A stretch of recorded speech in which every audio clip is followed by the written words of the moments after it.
हुकूमत ने इलेक्शन के ऊपर लचक दिखा दी और कहा कि हम असेंबलियां तोड़ देंगे, लेकिन कब तोड़ेंगे, क्या ये सच है या बोल बच्चन है? ऑडियो लीक से पहले कौन राब्ता करता है और क्या कहा जाता है, और अगर बात ना मानी जाए तो फिर क्या किया जाता है? ये आज की एक बहुत अहम खबर है। आसिफ जरदारी की जो मजबूरियां हैं वो किस नौयत की हैं, जबकि तारक जमील भी इमरान खान के हक में बोल पड़े। अस्सलाम वालेकुम, आप देख रहे हैं गोरखधंधा ब्राड कुरैशी। आपसे महत्वपूर्ण सबसे पहले बात करेंगे कि जो ऑडियो लीक होती हैं, ऑडियो जब हाथ लगती है और जिनके हाथ में पहले से होती है उसको जब तैयार कर लिया जाता है और जिसके मुतलका ऑडियो होती है, और लीक करने से पहले जब राब्ता किया जाता है तो क्या कहा जाता है? जब राब्ता हो जाए, कुछ कह दिया जाए और बात ना मानी जाए तो फिर क्या होता है? आज तक जितनी भी ऑडियो आई हैं, चाहे वो चीफ जस्टिस साहब की हो, चाहे साबिक चीफ जस्टिस साकिब निसार साहब की हो, या जिस भी सियासतदान की हो, ऑडियो पहले उनको भेजी जाती है। ऑडियो भेजने के बाद कहा जाता है ये आपके खिलाफ सबूत हैं, ये ऑडियो है, इसको हम लीक कर देंगे, लिहाजा हम जो चाहते हैं, हम जो कह रहे हैं, इस बात को मान लिया जाए तो फिर हम इस ऑडियो को लीक नहीं करेंगे।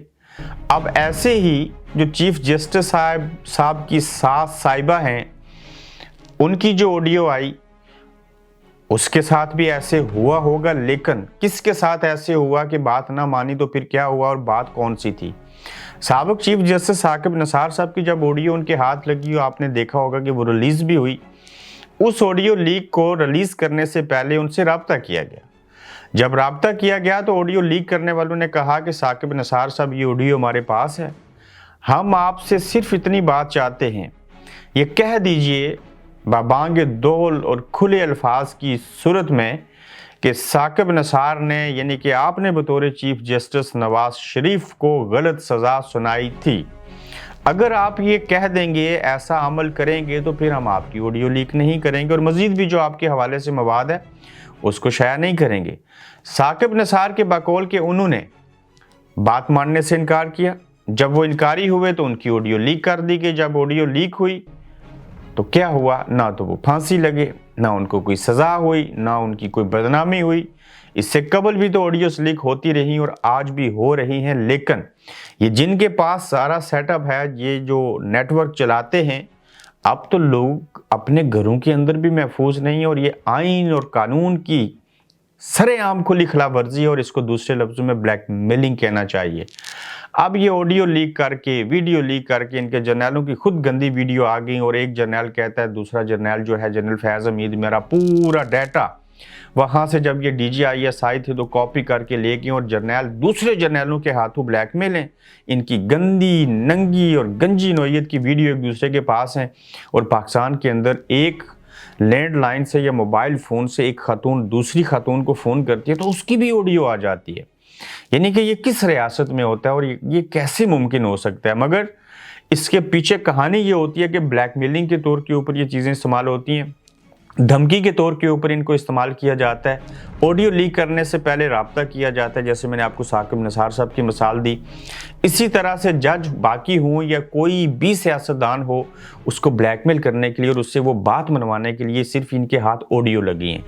हैरत ये है कि ये ऑडियो और वीडियो का नेटवर्क इनके पास है, तो यही इनके पास चीज़ें बची हैं और जिनके ज़रिए ब्लैकमेल कर रहे हैं। और हद ये है कि चीफ जस्टिस की सास की ऑडियो लीक करके आपने सरेआम और खुलेआम, ना चाहते हुए भी चीफ जस्टिस को एक पार्टी बना दिया और अब वो ना भी चाहें तो उनकी मजबूरी है कि वो इमरान खान का साथ दें, क्योंकि वैसे भी आप एक्सपोज कर रहे हैं कि उनकी जो सास हैं या उनकी जो दूसरी खातून जो बात कर रही थी, तो उनके आपस में देखिए किस तरह से दुआएं करती हैं और कैसे चाहती हैं कि इमरान खान जो हैं उनके जलसे बड़े हुए हैं और इमरान खान को पूरी कौम जो है वो दुआएं देती है और चीफ जस्टिस को भी कौम दुआएं देगी अगर इमरान खान के हक़ में कुछ फैसला करेंगे या इलेक्शन करवा देंगे। तो आप चीफ जस्टिस अब न्यूट्रल रहना भी चाहें तो अब उनकी मजबूरी बन गई कि उन्होंने इमरान खान का साथ देना पड़ेगा।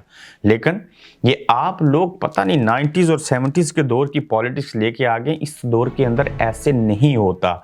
आपने इतने बड़े ब्लंडर कर लिए, हमला करने से लेके बाकी चीज़ों के ऊपर के पीटीआई के लोगों के ऊपर ये बात असर ही नहीं करती। असर करेगी भी तो वो इतना असर नहीं होगा कि जिसका आपको फ़ायदा हो सके। अब देखिए बड़ी अहम खबर और कि हुकूमत ने कैसे लचक दिखा दी और कहते हैं कि हम इलेक्शन के लिए तैयार हैं और क्या करेंगे, असेंबली तोड़ देंगे। 16 अगस्त तक का उन्होंने कहा है। गुज़श्ता रोज़ आपको बताया था कि छुट्टियों के बाद जो ईद की छुट्टियाँ हैं, वज़ीर-ए-आज़म साहब एक्टिव होंगे और आज इजलास होगा। इजलास हो गया प्रेस कॉन्फ्रेंसों में और मीडिया के सामने आके कहा जा रहा है, राना सनाउल्लाह साहब भी कह रहे हैं कि हम कुछ भी ना हो सका, कोई निगरान सेटअप नहीं, कुछ नहीं, हम सीधी सीधी असेंबली तोड़ देंगे। कब तोड़ेंगे? अगस्त में तोड़ेंगे। अगस्त की किस तारीख को तोड़ेंगे? 16 अगस्त तक।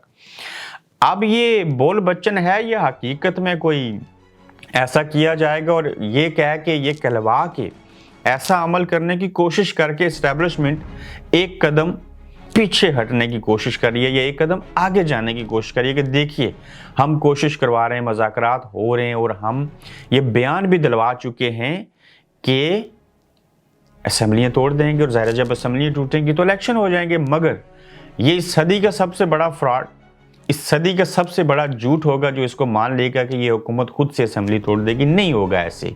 सिर्फ क्या है, झूठ बोल के, झूठी तसल्ली दे के इमरान खान से टाइम गेन करने की कोशिश की जा रही है ताकि वो सड़कों पे ना आए, बाकी चीज़ें ना की जाएं। लेकिन ये उनकी तरफ से लचक दिखाना दरअसल लचक नहीं है, ये एक लॉलीपॉप है और ये बोल बच्चन है जिसके तहत वो चाहते हैं कि हम इनकी आंखों में धूल झोंक सकें। तो ये किसी सूरत मुमकिन नहीं है कि हुकूमत ने जो लचक दिखाई है इसके ऊपर वो अमल कर पाएंगे या वो असेंबलियाँ तोड़ देंगे। ऐसा होता हुआ दिखाई नहीं दे रहा। ये सिर्फ एक चाल है, ये एक सियासत है और इस सियासत के शिकंजे में कोई मान लेगा इनकी बात को या नहीं मानेगा। लगता नहीं है कि इमरान खान मानेंगे, चूँकि इससे कबल वो बेशुमार धोखे खा चुके हैं और उनसे धोखे हो चुके हैं। आगे चलिए जी कि आसिफ अली जरदारी साहब कहते हैं मेरी मजबूरियां हैं। किस नौयत की मजबूरियां हैं? गुज़श्ता रोज़ उन्होंने एक खिताब किया। उन्होंने कहा कि मैं बाइसे मजबूरी पीडीएम के इताद का हिस्सा बनी है पीपल्स पार्टी। हमारी कुछ मजबूरियां न हों तो हम कभी भी इस इताद के साथ न हों। बिलावल भुट्टो साहब को वो मुस्तक़बिल का वज़ीर-ए-आज़म देखना चाहते हैं। हाँ देखिए, हाँ कोशिश कीजिए, आपका हक है, आप सियासतदान हैं, आप पाकिस्तान की बहुत बड़ी सियासी पार्टी थे, आज भी हैं, अलग बात है, एक सूबे तक आगे। वो कहते हैं कि मजबूरी ये है कि अगर हम पीडीएम के साथ न हों, हमने ये हुकूमत न बनवाई हो, हम इसका साथ न दें तो इमरान खान 2035 तक वज़ीर-ए-आज़म रहते। उन्हें ये लगता है कि इमरान खान इतने स्ट्रॉन्ग हैं या वो इतनी साज़बाज़ कर लेते इस्टेब्लिशमेंट के साथ कि 2035 तक इमरान खान की ही हुकूमत चलनी थी, यानी कि अगले 10-12 साल और। तो ये कहते हैं, ये कह के कि इमरान खान को निकालना था, इस वजह से पीडीएम के साथ मिले और ये हमारी बहुत बड़ी मजबूरी थी। अब देखिए आसिफ अली जरदारी साहब जो हैं वो मीडिया को भी मैनेज कर लेते हैं। बाजवा साहब की तरफ इन्होंने तोपों का रुख इसलिए किया है और जनरल फैज़ हमीद की तरफ कि पीपल्स पार्टी और पीडीएम यानी कि नून लीग को एक बयानिया चाहिए।